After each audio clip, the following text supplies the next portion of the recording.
Assalamu alaikum wa rahmatullahi ta'ala wa barakatuh mes frères et sœurs. Nous continuons avec le chapitre 11, les ruses de Shaitan pour tromper les religieux concernant les pseudo-prodiges.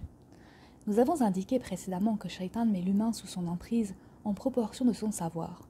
Moins l'humain est savant, plus forte est l'emprise de Shaitan sur lui et vice-versa.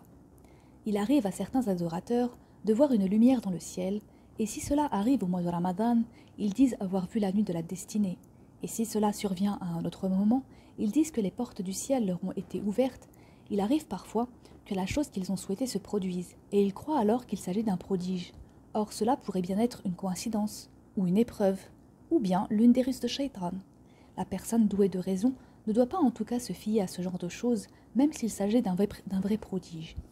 Nous avons mentionné dans le chapitre des ascètes une narration de Malik ibn Dinar et de Habib al-Ajami où ils ont dit « Le diable joue avec les lecteurs comme les enfants jouent avec les noix ». En effet, le diable a induit en erreur l'un des faibles ascètes en lui faisant voir ce qui semble être des prodiges, le poussant ainsi au point de prétendre la prophétie. Section. Combien de gens se sont laissés leurrer par les pseudo-prodiges? D'après la narration d'Al-Hassan, Abu Imran rapporte que Farqad lui dit « Ô Abu Imran, je me suis réveillé ce matin soucieux de ma taxe qui s'élève à 6 dirhams et la nouvelle lune est apparue alors que je ne dispose toujours pas de cette somme. J'ai fait alors une invocation. Ensuite, tandis que je marchais sur le rivage de l'Euphrate, j'ai trouvé 6 dirhams et je les ai pris. Puis je les ai pesés et j'ai découvert qu'ils étaient bien 6 dirhams sans plus ni moins. Abu Imran lui dit « Fais-en aumône car ils ne t'appartiennent pas. » Cet Abu Imran n'est autre qu'Ibrahim al-Nakha'i, le jurisconsulte de Koufa. Observez donc les propos des jurisconsultes. Comment ils sont loin de la confusion, et comment il lui a dit qu'il s'agit d'une lukta, objet trouvé par terre, sans même penser qu'il s'agit d'un pseudo-prodige. Il ne lui a toutefois pas ordonné de la déclarer, la somme trouvée, car selon l'école juridique des gens de Koufa, il n'est pas obligatoire de déclarer une chose trouvée dont la valeur est inférieure à 1 dinar. Il semble plutôt lui avoir ordonné d'en faire une aumône afin que Farqad ne croit pas qu'il est honoré d'un don prodigieux en l'ayant reçu pour le dépenser. Section. Connaissant le pouvoir des ruses de Shaitan, les gens doués de raison ont mis en garde contre des choses qui semblent être en apparence des prodiges, craignant qu'elles ne fassent partie de ces ruses. D'après Muhammad ibn Abdillah al-Qurayshi, Muhammad ibn Yahya ibn Amr rapporte que Zulfa a dit « J'ai demandé à Rabi'a al-Adawiya, « Ô tante, pourquoi ne permets-tu pas aux gens d'entrer pour te voir ?»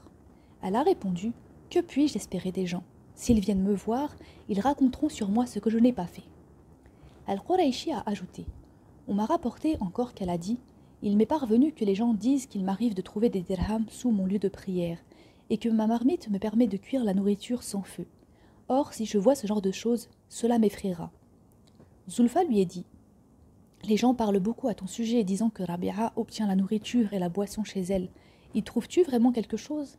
Elle a répondu « Ô ma nièce, fille de mon frère, même si j'y trouvais quelque chose, je ne le toucherai pas et je ne mettrai pas la main dessus. » Selon Mohammed ibn Amr, Zulfa lui rapporta que Rabi'a s'étant levé un jour de froid, observant le jeûne, dit « J'eus envie d'un repas chaud pour la rupture du jeûne, et comme j'avais de la graisse, je me dis « Si j'avais de l'oignon ou du poireau, je l'aurais cuit avec. » Soudain, un oiseau arriva et tomba sur le portillon, portant un oignon dans son bec. Lorsque je le vis, je renonçai à mon envie, de peur que cela provienne du diable. Mohammed ibn Yazid rapporte On estimait que Wahib était l'un des gens du paradis, et lorsqu'on l'informait de cela, il pleurait intensément et disait « J'ai craint que cela provienne du diable. » Section.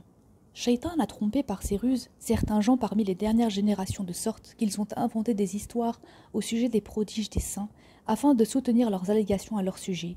Et bien évidemment, la vérité n'a pas besoin d'être soutenue par le mensonge. Allah le Très-Haut les a alors démasqués grâce aux savants de la transmission des textes religieux. Section. Des gens se sont glissés parmi les soufis et se sont fait passer pour eux. Puis ils ont parlé outrageusement des prodiges et de leurs allégations, révélant aux gens des faits extraordinaires avec lesquels ils ont piégé leur cœur. On nous rapporta qu'Al-Hallaj avait coutume d'enfouir un peu de pain, de la viande grillée et quelques friandises dans un endroit dans le désert et d'en informer ensuite l'un de ses compagnons. Lorsqu'il se réveillait le matin, il proposait à ses compagnons de sortir en excursion. Il sortait alors en marchant accompagné de gens, et lorsqu'ils arrivaient à l'endroit en question, son compagnon qui l'en avait informé lui disait « Nous avons envie de manger telle et telle chose. » Al-Hallaj les laissait alors pour se rendre à cet endroit. Il y accomplissait 2 rak'a avant de revenir avec la nourriture enfouie.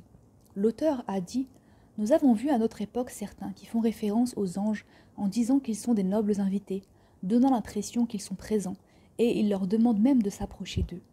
Nombreux sont les gens qui font ce genre de pratique à notre époque, et aucun d'entre eux ne connaît vraiment Allah et ne craint, en ce qui le concerne, les reproches d'un critiqueur. Nous cherchons refuge auprès d'Allah contre le délaissement.